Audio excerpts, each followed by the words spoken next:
네, 성도 여러분 안녕하세요. 저는 이번 성김의 교회의 귀한 성탄 축하 예배 사회를 맡은 한아란입니다.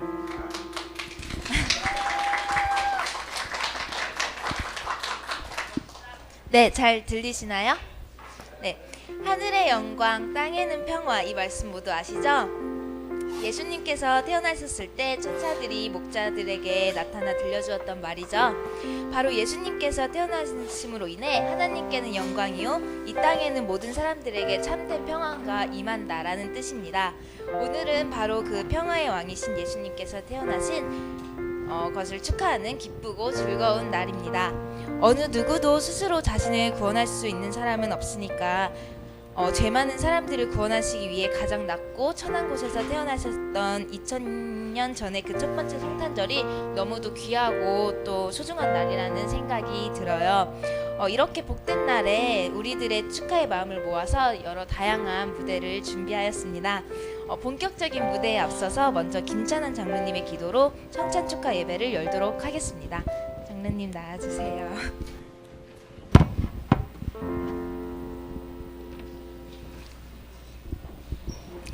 할렐루야. 주님 은혜를 진실로 감사합니다. 가장 안전한 사랑의 화신으로 태어나신 주님을 찬양합니다. 주님이 2000년 전에 세상에 오심으로 지금까지 주님의 나심을 축하하며 감사하고 있습니다. 예수님의 나심을 향하여 은총의 거룩함을 입고 제사함을 통하여 사랑과 자비와 용서와 겸손함을 잊게 하옵소서. 그리하여 성찬과 더불어 주님 백성이며 왕같은 제사장으로 거듭나게 하옵소서.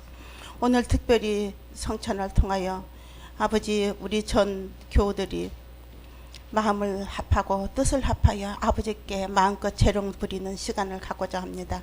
아버지 하나님 시간마다 함께하여 주셔서 은총이 내리는 시간으로 축복하옵시고 참여하는 모든 이에게 기쁨과 감사와 찬양으로 영광 돌릴 수 있도록 주님 도우시고 인도하여 주시옵소서. 모든 시종을 주님께 의탁하며 우리를 죄에서 구원하신 예수님 이름으로 간절히 감사하고 기도합나이다. 아멘.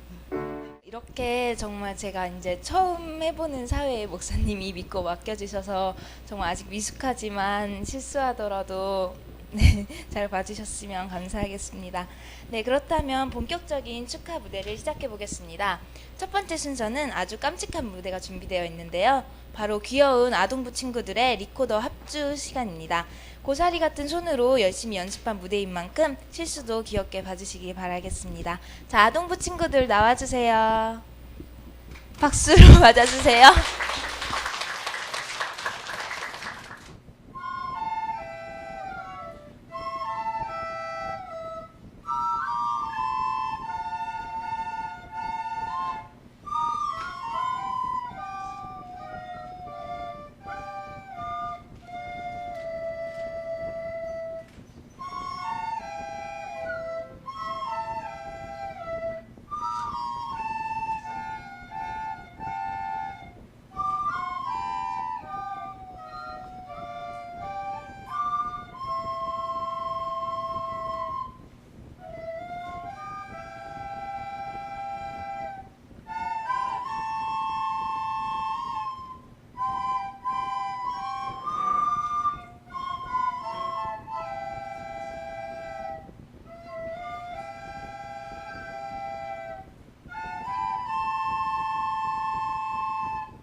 네, 너무 예쁘고 깜찍하네요. 어른들도 너무너무 좋아하시는 것 같아요. 물론 오늘 이 성탄 축하의 날에 참여하신 어른들도 좋아하시겠지만 우리 어린이들의 이런 아름다운 연주를 보면서 가장 기뻐하실 분은 바로 예수님일 것 같아요. 네, 이제 다음 무대들도 많이 궁금하시죠? 그 전에 먼저 목사님께서 귀한 성탄 메시지를 전해주신다고 합니다. 이어서 바로 성만찬을 거행하고 다음 순서 계속해서 진행하도록 하겠습니다. 귀한 말씀 전해주실 목사님을 뜨거운 박수로 맞아주세요. 네, 로마서 5장 8절 봉독해 드리겠습니다. 우리가 아직 죄인 되었을 때에 그리스도께서 우리를 위하여 죽으심으로 하나님께서 우리에 대한 자기의 사랑을 확증하셨느니라. 아멘. 말씀드리기 전에 간단하게 소감 내지는 이렇게 좀 한 1분 안에 제가 말씀을 드리는 게 좋을 것 같아요. 아시다시피 금년 크리스마스 우리 축하 행사는 진짜 연습이 전혀 없이 기본기로 하는 겁니다. 보니까 아동부만 연습한 것 같으네. 그리고 각 파트별로 간단하게 이렇게 연습을 한 것 같습니다. 그래서 이 약점을 어떻게 보완할까 생각하다가 참 하나님이 영감을 주셨는데, 유능한 사회자를 세우면 약점이 완전히 보완되느니라 하는 영감을 얻었습니다. 그래서 그럼 도대체 우리 교회에 유능한 사회자가 누가 있을까 가만히 기도해 보니까 한아란 우리 선생님이 떠오르더라고요. 딱 세워놓고 보니까 뭐 제가 설명이 필요 없이 KBS, MBC, SBS 공개홀, 콘서트홀에 세워도 전혀 손색이 없는 말씀이십니다. 오늘 보니까 외모도 또 그렇게 되네 또. 나 그동안에는 맨 학생으로만 봤는데 오늘 보니까 정말 이렇게 이제 아가씨로 보이는 것 같아요. 그래서 남은 시간도 상당히 우리가 은혜롭게 진행이 되겠다. 무엇보다 중요한 건 설교하러 온 제가 박수 받고 등장하기는 처음이더라 하는 거 얼마나 감사해요. 그러니까 우리들이 모여서 그냥 이렇게 예배 전통적인 형식으로 드리고 가는 것이 크리스마스가 너무 썰렁한 것 같더라고요. 또 그동안에 막 연습들 굉장히 많이 했는데 이거를 또 이분날 몇 사람 오지도 않는데 그 썰렁한 무대에서 한다는 것도 너무 안타까워서 우리 교회가 벌써 몇 년 전부터 25일 날 사실 웬만한 교회가 하지 않는 그러한 지금 진행을 하고 있는 것입니다. 그래서 아직 좀 비참한 분들이 좀 있긴 합니다만은, 그래서 오늘 2014년도 이 성탄 메시지로 저는 하나님의 사랑의 표현이라고 하는 제목으로 함께 좀 이 메시지를 나누면서 은혜를 받으려고 그럽니다. 사람이 말하지 않으면 모른다 하는 이제 그것을 우리가 잘 알 수 있어요. 그래서 사랑도 표현하지 않으면 알 길이 없어요. 사랑은 또한 표현하면 할수록 더 그것이 가중되고 더 많은 사랑으로 이렇게 이제 증가되는 걸 볼 수가 있습니다. 그런데 우리나라는 전통적으로 무엇보다 사랑 표현에 참 너무 어색해요. 제가 다시 결혼해서 신혼으로 출발한다면 여기 결혼한 지 3년 미만은 가능하니까 꼭 배웠으면 좋겠어요. 사랑한다는 표현을 좀 많이 했으면 좋겠다. 그런 생각을 들어요. 근데 지금 하면 되지 않냐 또 그렇게 생각할지 모르지만 좀 쑥스러워서 그 참 안 하던 말을 하려고 하니까 얼마나 쑥스러워요. 우리 정말 한국 사람들은 더 그렇잖아요. 그런데요, 요즘에 저도 모르게 제 아내한테 2번, 3번, 뭐 요즘에 작년 아니면 한 3, 4년 전부터 제가 했던 말이 있어요. 무슨 말을 하게 됐냐면, 참 제가 27에 결혼해서 말이죠. 그 시골 교회에서 한 3년 6개월 있고, 그리고 서울 내내 같은 남가자동 320-8번지 지금도 기억나네. 184-20번인가? 네, 184-20번지. 거기에 이제 이거보다 훨씬 작죠. 30평 정도밖에 안 되니까. 이 정도만 돼도 얼마나 사실 크게 느꼈겠어요. 그때는. 근데 거기에 방들이고 본당 이렇게 해서 출발을 했었어요. 그래서 제 기억에 무엇보다도 소중하고 추억으로 느껴지는 건 결혼하자마자 첫 목회지에서 같이 있었던, 그래서 논으로 밭으로 다니면서 신방도 하고 또 환자도 전도했던 거 뭐 그런 것이 일단 저한테 추억으로 오면서, 그게 굉장히 벌써 약 29년 30년 전 얘기니까 그렇죠. 횟수로 30년 꼭 횟수로 30년 전 얘기니까 굉장히 아련히 떠오르면서 아, 이 사람이 참 나 만나서 추억도 많고 그 중에서 참 고생한 생각 많이 나더구만.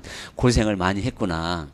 그런 생각이 들어서 제가 참 귀한 사람이다. 함께 젊은 시절 또 고생을 같이 했던 그런 것들을 생각하며 참 귀하게 보여지더라고요.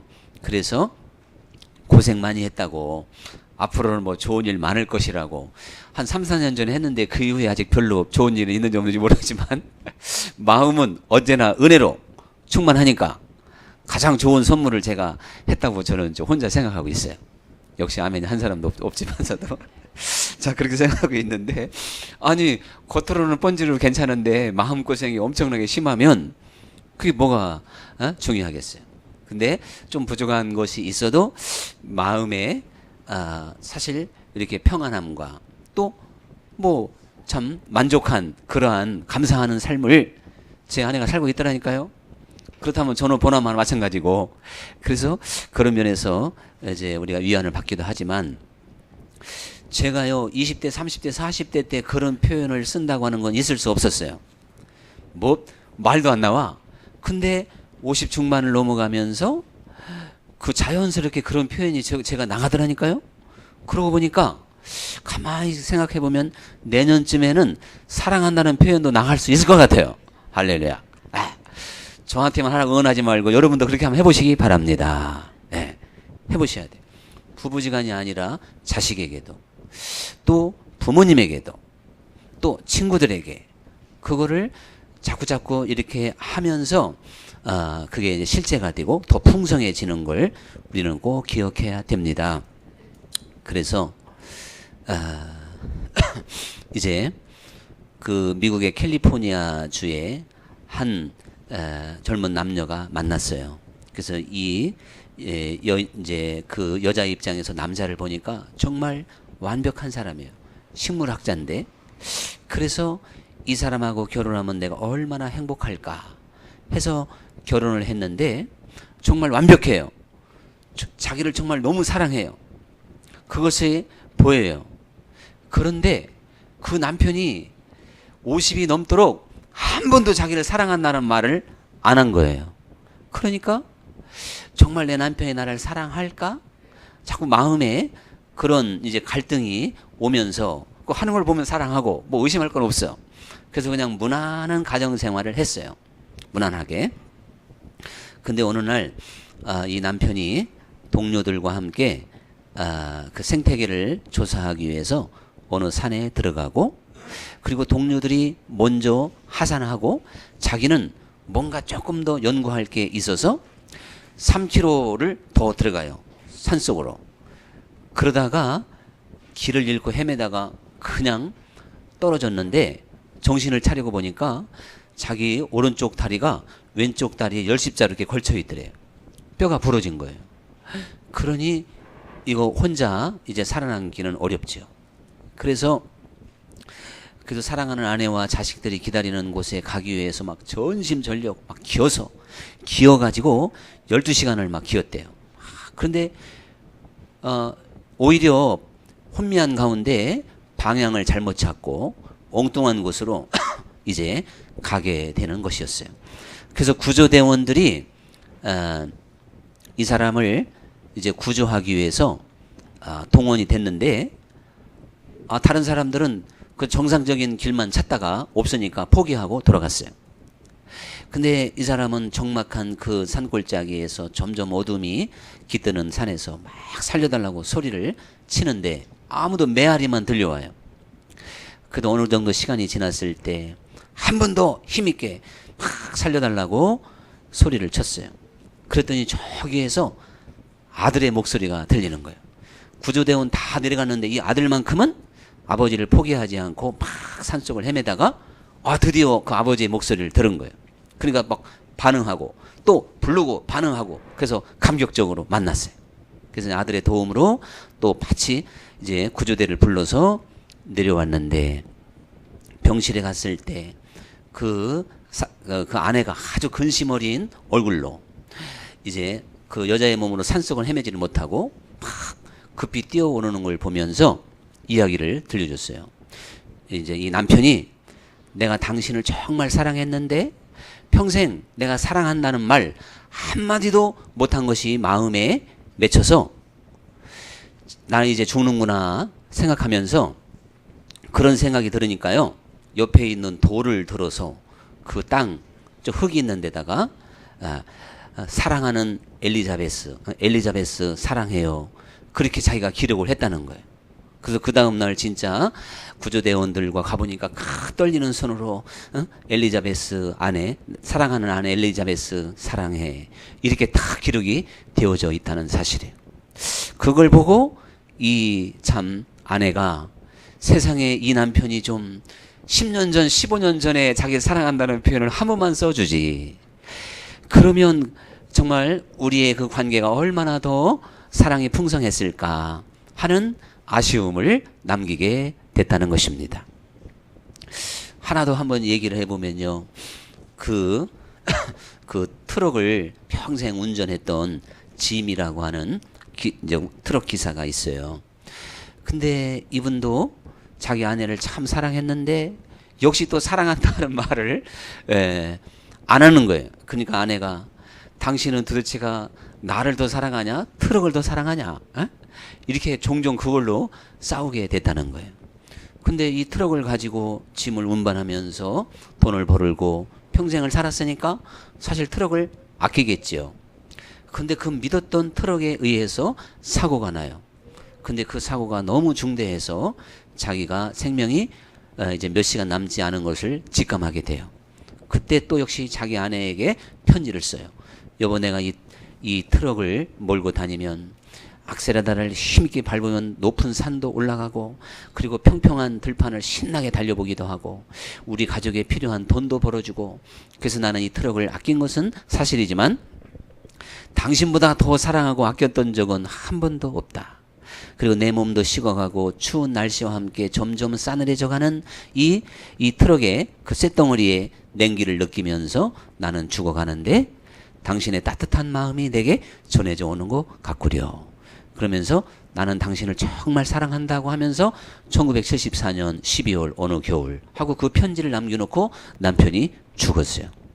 그 편지를 본 이 아내가 정말 왜 이렇게 죽어가는 순간에 나를 사랑한다는 표현을 써서 더 가슴을 아프게 할까 하는 안타까움을 갖게 된 것이죠. 종종 사람이 막 죽음 앞에서 서로 끌어안고 사랑을 확인하고 우는 경우가 많습니다. 여러분, 우리 참 그 얼마나 안타까운 일이겠어요.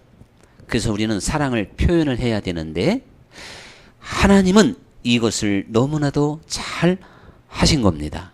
그래서 오늘 로마서 5장 8절에 있는 말씀과 같이 하나님의 그 사랑의 표시의 결정체가 바로 하나님의 아들을 이 땅에 보내신 것이라는 거죠. 하나님의 아들을 이 땅에 보내셨다고 하는 것이 하나님의 사랑의 표시의 확증입니다. 확증. 무엇 때문에 보내셨어요? 대우받고 섬김 받으려, 높임을 받으러 뭐 선언하기 위해서 오신 게 아니고 오히려 섬기고 모든 사람에게 그 생명을 대속물로 주시기 위해서 그 하나님의 아들을 이 땅에 보내셨잖아요. 그래서 그 하나님이 그 아들을 보내시고 십자가에서 죽게 하심으로 하나님의 사랑을 확실히 표현하셨다. 즉 확증하셨느니라. 이렇게 말씀을 하시게 된 겁니다.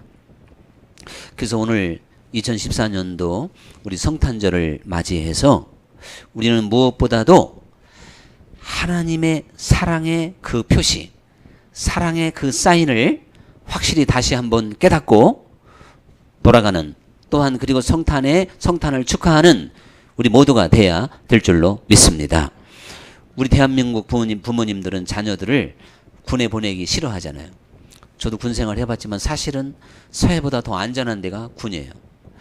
그래서 60만 그 젊은이들의 1년 사고율을 따지면 사회에 있는 사람이 10배는 넘을 겁니다. 군보다는. 근데 군대는 그만큼 안전한 거예요. 숫자적으로 비교해 보면요. 그런데도 우리는 군에 보내기를 부모들이 참 싫어하잖아요. 일단 고생되고 제한되고 정말 그 시간의 낭비처럼 여겨지면서 그래서 별의별 수단과 방법으로 군 징집을 피해서 참 사회적으로 문제를 일으키는 인사들이 많이 있는데 여러분 하나님은요 여기가 죽음의 자리인 줄 알면서 그래서 높고 높은 보좌를 버려야 되는 그러한 상황 정말 좌천도 보통 좌천이 아닌 하나님의 그 영광의 형상을 벗어버리고 인간의 모양을 그대로 입어야 되는 마치 사람이 짐승이 되는 것보다도 못한 그러한 형편 그것도 죽는 자리에 내보낸다는 건 자식은 간다 하더라도 부모 입장에서 보낼 수는 없는 거 아니겠어요? 맞잖아요? 요즘에 젊은이들도 본인이 안 간다기보다는 부모가 못 가게 만드는 경우가 더 많이 있을 것이다. 그런 이야기죠. 그런데 하나님이 직접 그 아들을 이 땅에 보내심으로 그 하나님이 우리 인간을 얼마나 사랑하시는지 그 하나님의 사랑을 우리가 이 성탄절을 통해서 다시 한번 깊이 생각해 봐야 될 줄로 믿습니다. 그래서 하나님은요 사실 우리들에게 끊임없이 사인하고 있는 분이세요. 사랑을 지금 표시하고 있는 분이에요. 사랑을 표현하고 있는 분이세요. 우리가 하나님께 초점을 맞추면 날마다 하나님의 사랑의 그 표현을 느끼게 될 줄로 믿습니다. 여러분이 이 크리스마스 오늘은 조금 날씨가 풀렸는데 겨울철이 돼서 왜 이렇게 세상이 춥냐? 왜 이렇게 세상이 이렇게 얼어붙었냐? 이런 냉랭함만을 느낀다면 우리는 그 무엇보다도 이 추운 겨울 속에서도 하나님이 우리 인간들을 사랑하시고 그 안에 나 한 사람을 얼마나 사랑하시는지 하나님의 사랑의 표현이 날마다 보일 수 있기를 간절히 축원합니다. 이걸 보는 사람과 안 보는 사람은 엄청난 차이가 있어요. 사람은 사랑해 한다는 말을 안 함으로 서로 안타깝게 만드는데요. 하나님은 날마다 우리에게 사랑을 표현해주고 사랑을 막 표시해주고 풍성하게 해주는데도 우리 사람이 그 하나님의 사랑을 표현을 깨닫지 못하고 알지 못해서 외로워하고 쓸쓸해하고 추워하고 이렇게 살아가는 걸 볼 수 있어요. 정말 하나님의 사랑은 그 어떠한 것보다도 따뜻하고 뜨겁고 훈훈하고 여유가 있고 우리에게 담대함을 줄 수도 있고 은혜로워서 슬픔 많기도 하고 고독하기도 하고 생존 경쟁이 치열한 듯한 이 세상을 살아가는 우리들에게 풍성한 삶을 10번 죽어도 남는 줄 믿습니다. 하나님 안에서 우리는 행복한 삶을 얻을 수가 있습니다. 여러분이 무엇을 의심하실 겁니까? 하나님의 사랑만 의심하지 않는다면 인생살이 아무런 문제가 없습니다. 하나님은 사랑하시기 때문에 하나님이 나를 사랑하시기 때문에 일용할 양식과 무엇을 먹을까 마실까를 책임져 주실 것이며 지금까지도 책임져 주셨잖아요. 이 추위에도 끄떡없이 감기도 안 걸리셨네 세상에. 또 누가 기침하면 곤란한데 감사해. 감기도 안 걸리시고 이렇게 건강하게 우리가 지금 살아가고 있는 건요 하나님이 나를 사랑하시기 때문에 그래요. 성경 말씀은 십자가에서 그 사랑을 확증하셨지만 우주 만물 모든 피조물에게 하나님의 사랑이 나타났느니라 이렇게 말씀하고 있습니다. 참 생각해보면 공중의 저 새들도 이 추운 겨울에 하나님이 다 대책을 마련하셨고 나무들도 풀들도 내년 봄이면 다 싱싱하게 살아난다니까요. 남 걱정하지 말고 내가 하나님 사랑 안에서 정말 이 겨울을 더 풍성하게 행복하게 지내고 새봄을 맞이할 뿐만 아니라 인간 지사의 어떤 우여곡절과 풍랑과 고난이 내게 온다 할지라도 하나님이 나를 사랑하신다면 문제될 게 하나도 없다. 여기 아까 고사리 같은 손으로 연주하면서 박자 하나 안 틀리고 기가 막히게 잘했던 우리 어린이들 하는 걸 보면 하나 더 있는 줄 알았더니 또 하나만 하고 내려갔던 어린이들 선생님들한테 그게 반항하는 거예요. 두 개를 가르쳐주지 왜 한 개만 가르쳐줘가지고 이렇게 썰렁하게 또 내보내려고 하냐. 어른들의 눈빛을 보시란 말이야. 두 개를 가르쳐줘야지 하는 그걸 내 느꼈는데 내년에는 꼭 두 개 가르쳐주기 바랍니다. 리코드. 그래서 난 또 하나 또 있는가 보다 기다렸더니 또 내려가더라고요. 이제 그랬는데 우리 그 어린이들이 아, 부모님이 있으면 뭐가 걱정해요? 걱정해요? 전혀 없어요. 근데 이제 결혼하고 성년이 되면 부모가 있어도 걱정할 게 많어. 오히려 부모님이 내게 더 걱정이 돼, 이제 나이가 들수록. 그렇게 되는데요. 인간은 그렇지만 여러분, 우리의 아버지, 부모님과 같은 그 하나님, 부모님이신 하나님, 그 하나님 안에서는 그 하나님이 너희는 마음에 근심하지 말라. 하나님을 믿으니 또 나를 믿어라. 예수님이 그렇게 말씀하셨고, 또 우리에게 아무것도 염려하지 말라고 성경에 얼마나 많이 기록하고 있습니까? 그래서 하나님을 만나고 하나님을 찾고, 그래서 우리는 무엇보다도요, 예수를 믿는다고 하는 건 다른 게 아니에요. 하나님 사랑을 믿어주는 거예요. 믿습니까? 부모 자식 간에 나 사랑한다고 믿으면 문제 없어. 부부도 마찬가지, 친구도 마찬가지고, 모든 사람이 저 사람이 나를 정말 사랑하는구나, 이거를 알기만 하면 깨지게 돼 있어요. 가까워지게 돼 있고 전혀 문제가 없습니다. 가장 중요한 문제, 쉬운 거 같으면서도 제가 볼 때 가장 어려운 게 뭐냐? 하나님 사랑을 아는 게 가장 어렵습니다. 여러분이 하나님 사랑을 안다고요? 참 웃기는 표현으로 어린 반푼업치도 없는 얘기예요. 하나님 사랑을 아는 사람이 그렇게 인상 쓰고 살아요? 하나님 사랑을 아는 사람이 이렇게 낙심해요? 하나님 사랑을 아는 사람이 또 사랑하지 못해요? 하나님 사랑을 안다 하면서 희망적이지 못해요? 하나님 사랑을 안다는 사람이 불가능하다 그래요? 그건 절대 불가능한 거예요. 하나님, 전능하신 하나님, 능치 못하심이 없는 그 하나님을, 그 하나님이 나를 사랑한다고 느껴질 때 모든 건 다 해결된 겁니다. 그리고 실제 그렇게 되는 거예요. 여러분, 내가 생각했던 것보다 내 부모님이 나를 훨씬 사랑하듯이, 어린 시절 내가 생각하는 부모님 어떻게 이해할 수 있겠어요? 우리가요, 내가 생각했던 것, 인간이 생각하는 상상을 초월해서 그 하나님은 나를 엄청나게 사랑한다는 사실을 꼭 기억해야 되겠습니다. 인간에게 없는 사랑이 아가페 사랑이잖아요. 그건 하나님 사랑이에요. 이건 친구, 부모, 그 누구도 이 아가페 사랑에 접근할 수가 없어요. 하나님은 그 사랑으로 우리를 사랑하시며 우리도 같이 그 아가페의 사랑으로 점점 이끌어 가시는 줄 믿습니다. 2014년도 우리가 이제 성탄 축하 모든 행사를 진행하면서 하나님의 사랑을, 그 보내심 속에서 이 인간 세상의 그 저 존귀한 자리에서 사람의 몸을 입고 보내신 그 하나님의 보내심 앞에 이것을 의심 없이 사랑으로, 하나님의 사랑의 표현으로 받아들이면서 행복해 할 수 있기를 간절히 축원합니다.